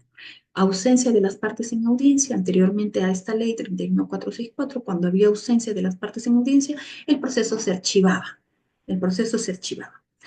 Pero ahora no. Si hay ausencia, el juez tiene que sentenciar con o sin la presencia de las partes. Apelación ahora es de manera, sin efecto suspensivo, que quiere decir que la pensión de alimentos se tiene que cumplir sí o sí, así la sentencia haya sido apelada. Muy bien, vista de la causa, bueno, es el trámite directo que ya se realiza pues ante el juez superior jerárquico que va a revisar lo que ha sentenciado. Muy bien, sigamos, por favor. Bueno, acá ya le hemos hablado, ¿no? Sigamos de las notificaciones. El juez investigador ya también le he hablado. Ausencia también de las partes. Muy bien. Terminamos entonces con todos estos 6 temas. Ha sido pues una jornada bastante extensa. A ver, vamos a dar el pase a 3 participantes, por favor, porque ya el tiempo nos ganó, son Correcto, 6 doctora. temas. A ver, Cintia Caballero. ¿Qué tal? Buenas noches. Buenas noches, doctora. Buenas noches, Eh, estimada. sí, agradecer la exposición, bueno, muy interesante. Un tema puntual respecto a la herencia que estaban mencionando. Eh, si bien es cierto, indicó que el tema del matrimonio era como el núcleo en sí, ¿no? De la sociedad, pero quiero saber, por ejemplo, si dos personas están casadas y tienen una posesión, ¿no? Y tienen una hija, ¿no? Y uno de los cónyuges fallece y el cónyuge recibe esta posesión, el título de esta casa ya como viudo, pues, ¿no? ¿Esto le protege a la hija, a la única hija? Es decir, ¿cómo se repartiría ello si es que, por ejemplo, el cónyuge tuviera más hijos? A ver, la pregunta concreta, por favor, ¿sí? O sea, me refiero que si es que si el matrimonio protege digamos, a todos los integrantes de la familia, eso indicó, ¿no? Y también a los esposos, ya, y tienen una posesión, ellos, una casa en posesión. Uno de los cónyuges fallece, ¿no? Eh, uno de los cónyuges fallece y el cónyuge que vive recibe esta casa, pero como viudo. Solamente quedaría el cónyuge vivo y la hija, ¿no? Eh, ya no le repercute en este caso el tema de la división también para la hija, ¿o sí? Mm, No, o sea, si hay solamente la posesión y no hay la titularidad, definitivamente no puede haber división y partición. Uno de los requisitos para el registro público. En todo caso, tendrían que hacer previamente ese procedimiento, ¿no? Y en el caso de que sí esté registrado, vayamos a la otra opción, ¿no? De que sí está registrado, esa casa va a ser el 75% a favor de la cónyuge si es de sociedad de gananciales, si es que han optado por casarse por régimen de sociedad de gananciales, porque el 50% le corresponde a ella ante la liquidación de las sociedades gananciales y el otro 50% le corresponde a ella como, como cónyuge sobreviviente y también al hijo. Entonces, en conclusión, sería 75% a ella y 25% al hijo, ¿correcto? Correcto, doctora. Seguimos con Lique.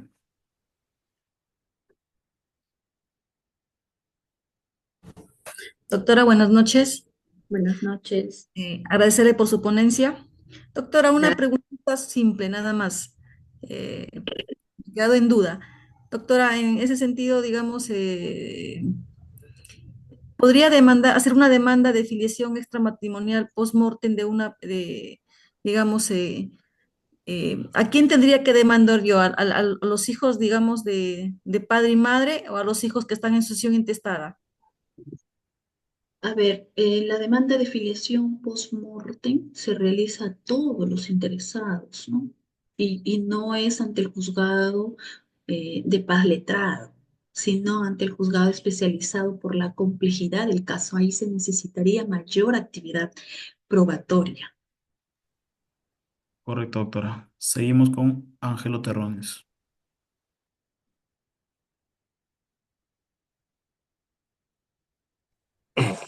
Doctora, buenas noches a todos los presentes. ¿Qué tal? Buenas, Qué interesante su ponencia y una buena ilustración. Doctora, estaba gracias. con una duda al respecto, con respecto a, por ejemplo, ¿no? Hemos tocado el tema del matrimonio. La pregunta está, si una persona hace un retiro voluntario del hogar, la pregunta está, en un divorcio por separación de hecho, ¿quién sería el cónyuge perjudicado en este hipotético caso? Porque si bien es cierto, ¿no? Bueno, he tenido un caso en la cual